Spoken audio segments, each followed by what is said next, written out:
Assalaamu calaykum waraxmatullaahi wabarakaatuh. Ilaahay baa mahad iska leh, alxamdulillaah. Channelkaad naga daawanaysid waa channelka Abno Official.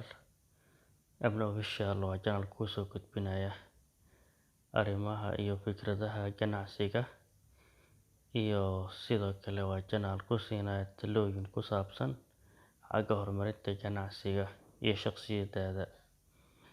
Fadlan channelka haddii aad ku cusub tahay waa kaa codsanaya subscribe inaad saarto si ay ku soo gaaraan muuqaalada xiga insha Allah. Magacayga waa Cabdiraxmaan. Insha Allah muuqaalkan waxaan kaga hadli doonaa fikradaha aasaasidda ganacsiga, kaasoo aan maanta ugu hadlayo sidaad u bilaabi lahayd ganacsiga dhaqidda baabuurta iyo mootooyinka. Gaari ayaan dhaqayaa oo mooto ayaan dhaqayaa. Sidee mooto iyo gaari u dhaqi karaa anigu jaamacad baa dhameeyay? Sidee ganacsigani u bilaabi karaa? Haddaba waa su'aalaha maskaxdaada ka dhex guuxaya. Furitaanka meherad baabuur dhaqid waxay noqon kartaa madadaalo, xiiso, iyo ganacsi faa'iido u leh qof leh maskax ganacsi iyo adkaysi. Waxay ku habboon tahay inaad hesho goobta saxda ah, suuq-geynta wanaagsan, iyo adeegga ugu sarreeya. Waxaad ku soo jiidan kartaa macaamiil fara badan oo u baahan in baabuurtooda dhaqso loogu dhaqo iyo mootooyinkooda si hufan iyo si qiimo wanaagsan loogu dhaqo. Si kastaba ha noqotee, furitaanka ganacsiga dhaqidda baabuurta sidoo kale waxay u baahan tahay maalgashi muhiim ah, qorsheyn wanaagsan, iyo fiiro gaar ah in loo yeesho si faahfaahsan si ganacsigaaga looga dhigo mid faa'iido leh oo guul laga gaaray. In la dhaqo gawaarida iyo mootooyinka waa mashruuc yar oo fudud oo haddana laga samayn karo lacag badan iyo faa'iidooyin badan. Dadka qaarkiis si dabiici ah ayay u soo jiitaan ganacsigan. Waxay jecel yihiin inay arkaan gawaari nadiif ah, waxayna jecel yihiin inay ka shaqeeyaan sidii baabuurta ay u muuqan lahaayeen kuwo nadiif ah. Gaari dhaqidda iyo mooto dhaqista wuxuu noqon karaa ganacsi faa'iido leh. Qof waliba uu baran karo sida loo maamulo, loona maareeyo, looguna shaqeeyo ganacsigan.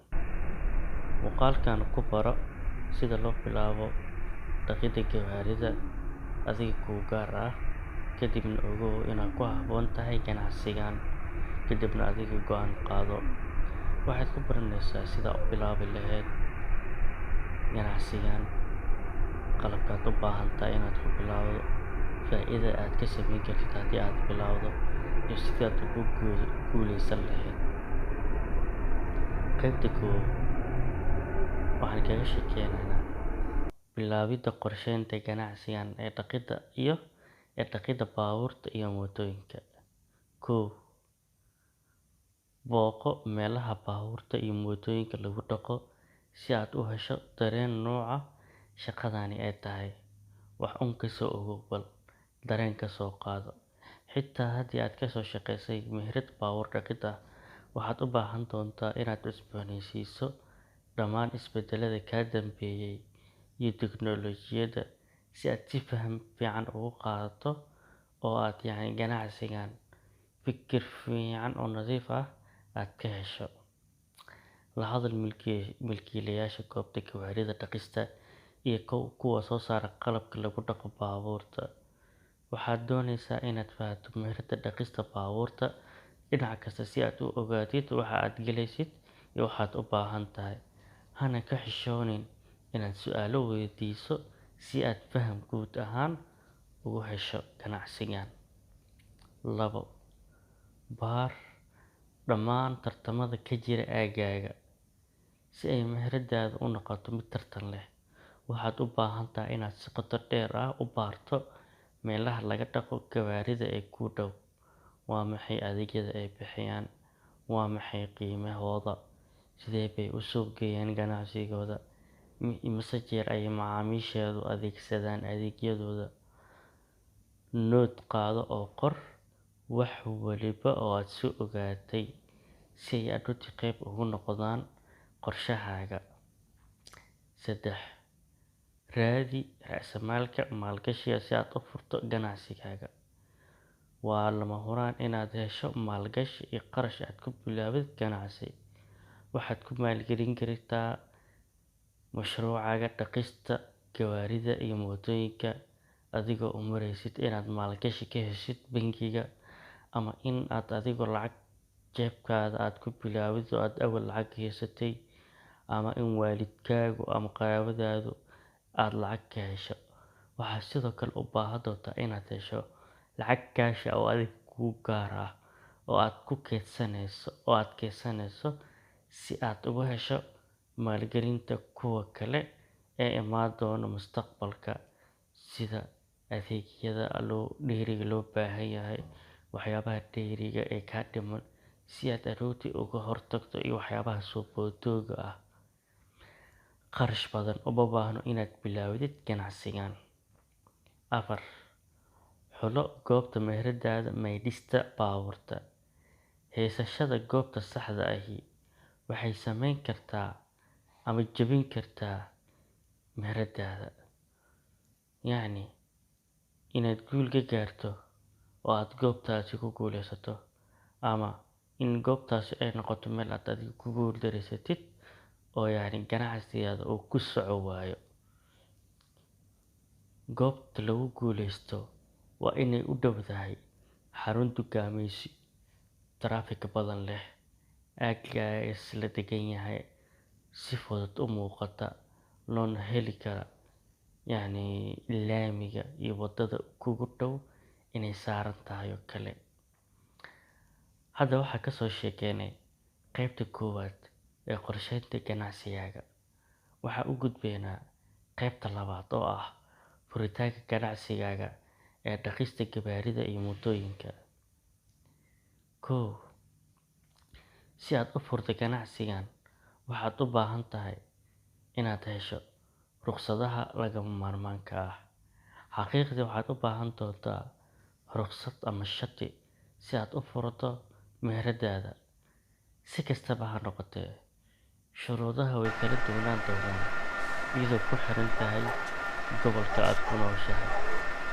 Marka lagu daro laysanka ganacsiga, waxaad u baahan doontaa lambarka aqoonsiga canshuuraha ee khudaarta ama isteedka aad ku nooshahay. 2. Soo iibso qalabka baabuurta ku noqota. Qalabka aad soo iibsato wuxuu ku xirnaan doonaa nooca moodada gaariga ee aad go'aansatay inaad qaadato iyo adeegyada aad bixinayso.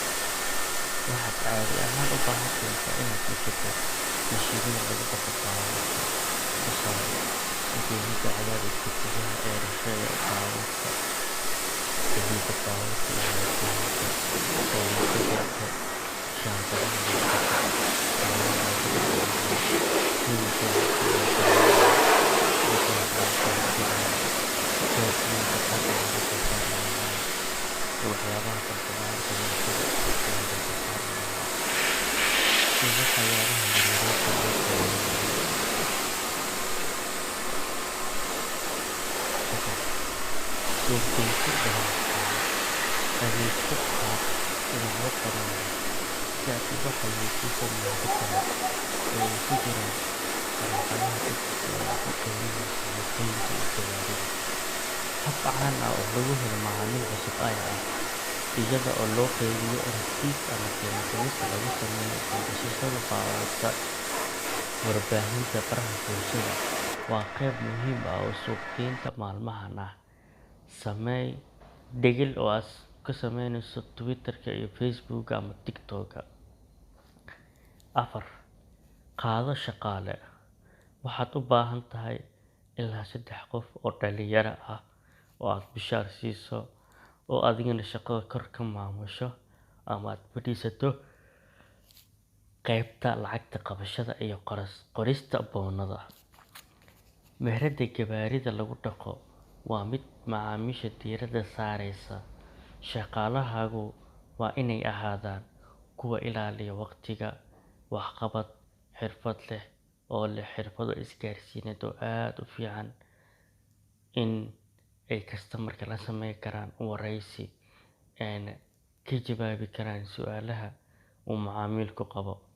Fiiro gaar ah u yeelo luqadda jirka iyo xirfadaha wada xiriirka si aad fikirka uga hesho ama fikrad aad uga hesho sida qofka ula macaamili lahayd ama macaamilkaaga falcelintiisa aad u ogaatid. Had iyo jeer hubi tixraacyada shaqaalaha mustaqbalka sidoo kale. 5. Hadda waxaad diyaar u tahay inaad furto goobtaada dhaqidda gawaarida. Ka fikir furitaanka xaflad weyn iyo dhacdo bulsho si aad u abuurto sumcad. Martiqaad asxaabtaada, ganacsiyada deriska ah, iyo warbaahinta si lagugu sameeyo xayeysiin. Samee gawaari iyo mooto dhaqis free ah adigoo stickers free ah u qaybinayo dhammaan gawaarida iyo mootooyinka. Qaybta labaad waxaa kaga soo sheekeynay sidaad u furi lahayd ganacsigaaga. Haddaba waxaa u gudbeynaa qaybta saddexaad oo aan kaga sheekeynayno faa'iidada aad ka sameyn karto dhaqista mootooyinka iyo gawaarida. Ka soo qaad in mootooyinka aad ku dhaqdo calaa mooto $2. Maalintii shirkadaadu waxay dhaqday ku dhawaad 25 mooto celcelis. 25 mooto ku dhufo $2 calaa mooto. Waxaad ku shaqaysay maalintii $50. $50 waxaad ku dhufataa 30 maalin celcelis. Bishii waa 1,500. Waxaad ka jartaa kirada oo ah ku dhawaad $300. Ka jar mushaar oo 3 qof oo ah min $150 bishii celcelis. Waa 450.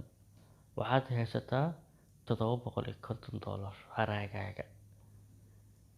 Waxaad ka jartaa biyihii, korontadii, oil bedelkii, shaambadii, adeegyadii yaryara. Celcelis waxaad ka dhigtaa $350. Haraagaaga waa $400. Waxaa kuu soo haray $400 oo faa'iido ah oo aad hesatid bishii. Haddaba si aad faa'iido dheeri ah u hesho, waxay ku xiran tahay goobtaada kirada iyo inta qof aad adigu shaqaaleysiiso iyo sida ay waxaan kaaga go'i karaan iyo sidaad adigu iskugu celcelinayso.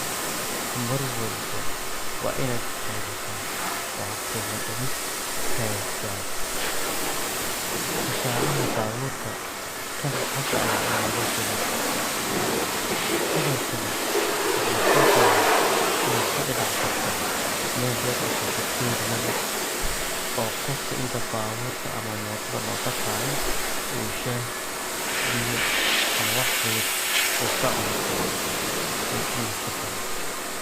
Halkaasi sidoo kale waa fursad kale oo aad ka sameyn karto faa'iido dheeri ah. Waxaan filayaa muuqaalkani uu wax badan kaa anfaco. Waxaad ogaataa inaad furto ganacsigaaga inay tahay meel laga helo macaash iyo faa'iido badan. Ogowna wax laga faano ma aha inaad bilaawdid ganacsiga, waayo ka bulsho ahaan dhallinyaradeena Soomaaliyeed waxaa laga yaabaa inay isdhahaan ma anigoo jaamacad dhameeyay miyaa ganacsigani bilaabayaa, ma anigoo shahaado haysta miyaa ganacsigani bilaabayaa. Waayo lagama faani karo ganacsi si aad guul u gaarto. Ileen adiga ma tihid qofka baabuurka dhaqaaya, adiga ma tihid qofka baabuurka tirtiraya. Ma garatay? Adiga goobtii ayaad iska leedahay, fikradii ayaad iska leedahay, hantidii ayaad iska leedahay. Adiga waxaad sameynaysaa xafiis yar meesha ka furanaysaa, lacagtii adigaa qabanaya. Ma garatay? Shaqaaleyaad maareynaysaa. Ma garatay? Kombiyuutarkii aad isticmaalaysaa, hawsha ayaad kala dibiraysaa, ma garatay? Intaas oo faa'iido ah yacni aad ka helaysaa. Waa inaadna dulqaad u yeelataa ganacsi. Mar walba ganacsiga wuxuu u baahan yahay waxay tahay dulqaad iyo karti. Waa ganacsi aad u fudud bilowgiisa.